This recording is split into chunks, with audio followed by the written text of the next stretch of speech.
Coucou tout le monde, c'est Lydie et bienvenue dans cette nouvelle vidéo spéciale défi mini-album sur le forum Saga Post Scrap. Tout d'abord, j'aimerais vous remercier pour votre enthousiasme et votre participation au dernier défi mini-album. J'ai adoré vos résultats, j'ai adoré regarder vos réalisations et en plus vous avez vraiment été vraiment nombreuses, je ne m'attendais vraiment pas à ça. Donc merci et j'ai hâte de lancer ce nouveau défi et de déjà voir votre version de ce tutoriel.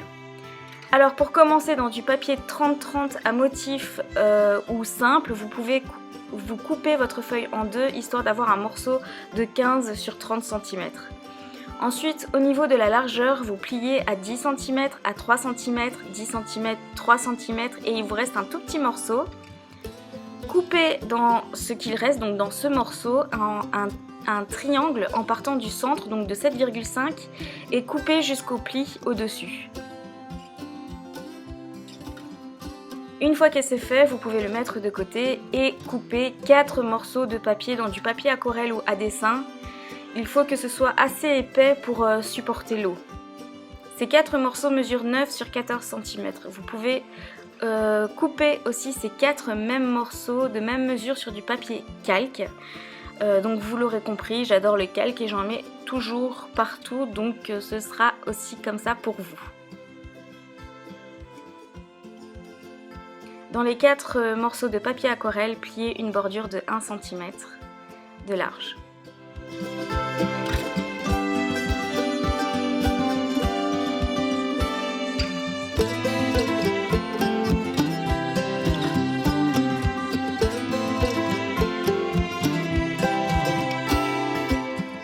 On passe maintenant à la mise en couleur de vos fonds de page. Exactement comme le dernier défi, vous pouvez utiliser tout ce qui est aquarellable. Donc ça peut être des crayons aquarellables, des pastels, des néocolores, des gélatos, des bruchos, etc. Tout ce qui est à l'eau et qui peut fonctionner à l'eau. Et ici, vraiment, pas de prise de tête, on s'amuse, on patouille et on n'a pas peur de se salir les doigts. Je décide donc moi de travailler 2 faces dans les tons rouges et 2 autres faces dans les tons verts. Je sèche le tout rapidement avec le heat gun et une fois sec, je les retourne pour refaire les fonds à l'arrière de ces 4 morceaux de papier aquarelle.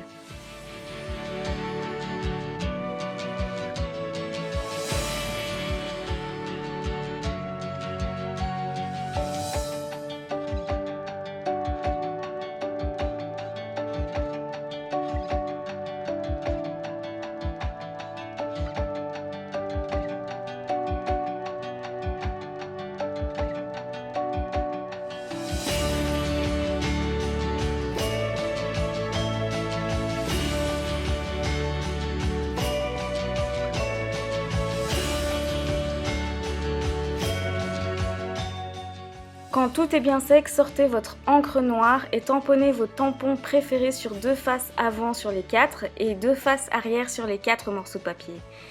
Dites-vous que votre page sera bien remplie par la photo et les embellissements et qu'on ne verra pas forcément votre tampon en entièreté. Alors choisissez peut-être un tampon comme par exemple le mien avec des arbres qui ne nécessitent pas d'être vus en entier. Tamponnez également vos calques. Ici, je centre bien mes tampons sur le calque vu qu'ils seront bien visibles. Il y a juste un calque sur lequel je ne tamponne pas, je le laisse vide pour pouvoir mettre autre chose par-dessus.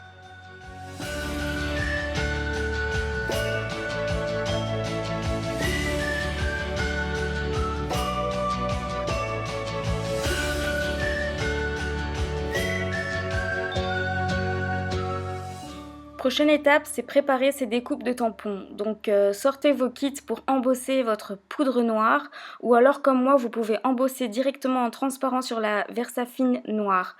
Petite parenthèse, j'ai appris lors de ma dernière crop en Auvergne qu'on pouvait embosser la Versafine si on allait relativement vite et comme la Versafine est une encre qui donne pour moi le meilleur résultat dans les tampons qui sont assez fins dans les dessins. Quand on l'embosse en transparent, ça donne vraiment un très très bon résultat.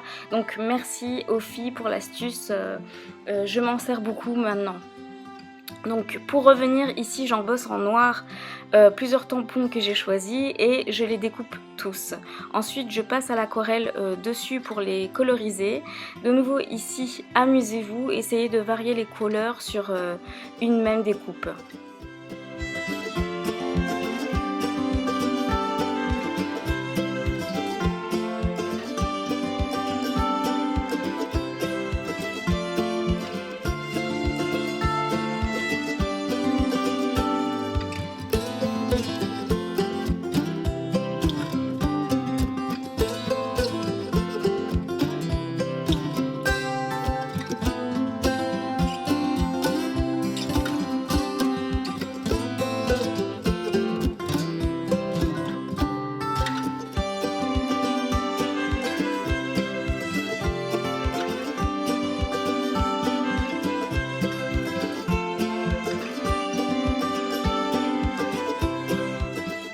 Une fois que tout est fait, vous pouvez, en attendant la deuxième partie de ce tuto, faire des découpes de vos dies dans du papier noir.